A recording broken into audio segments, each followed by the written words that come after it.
Hey folks, it's Ardwulf. Welcome. We have an unexpected surprise that walked its way in the door yesterday. It is this game, Raiders of the Air from Compass Games.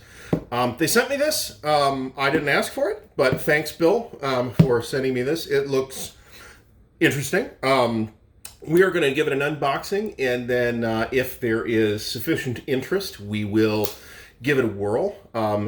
And then we might end up giving it away. We'll see. As a channel giveaway. But let's open her up and see what this is all about. Now, apparently, this is a sort of new version of an earlier game called Hansa, which is not something that I'm familiar with. I don't believe the theming was the same, but I could be wrong. So we have, first of all, I would say a 2.5 or 3-inch box here, quite thick box. This guy was printed in China. Compass Games does print some of their stuff in the U.S., but some of it, particularly stuff with like mounted components, is printed in China. I get the feeling that that's changing to the extent that they can. So we have a bag of wooden discs and what appears to be an airship. We have two, actually, of these pouches. These are presumably draw pouches for the chips, maybe. Michael Schacht is the designer.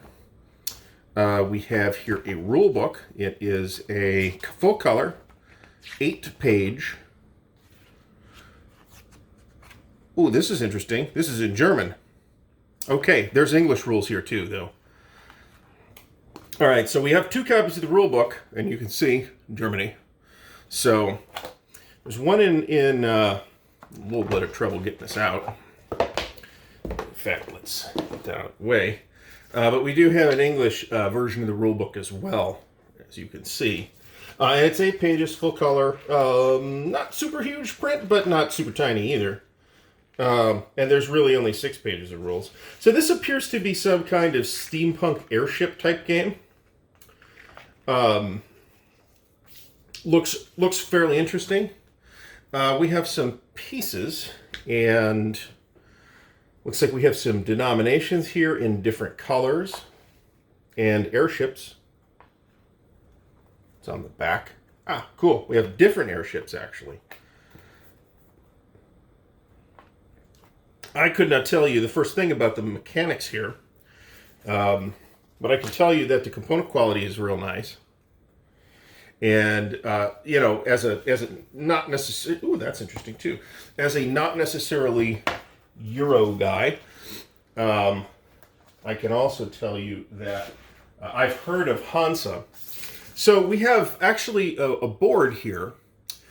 But it's double-sided, which is something that I didn't think of. And it looks like a fantasy setting. Well, maybe not. New Copenhagen. It looks like a fantasy setting, I guess. But the board's double-sided. So how is it different? The numbers appear to be different. Maybe not. Yeah, the numbers appear to be different. So that's interesting, and I don't necessarily know what the difference is. This caught me kind of flat-footed. I didn't think I was important enough to get complimentary copies of anything without asking. So if you would like to see me try to play this on the channel, please let me know in the comments. I am willing to give it a shot, and we'll see what happens. It's not necessarily... and supposedly it's 2 to 4 players, playable in about an hour. And it's also supposedly playable by 10 plus people, and I'm not sure how that would work. But I would, of course, probably give it a whirl solitaire. But if you want to see me play it, go ahead and mention it in the comments below. I'd like to thank Compass Games for this unexpected surprise, and I would like to thank you for watching this video. If you have any questions, like I said, leave them below. If you've enjoyed the brief unboxing, please give it a thumbs up.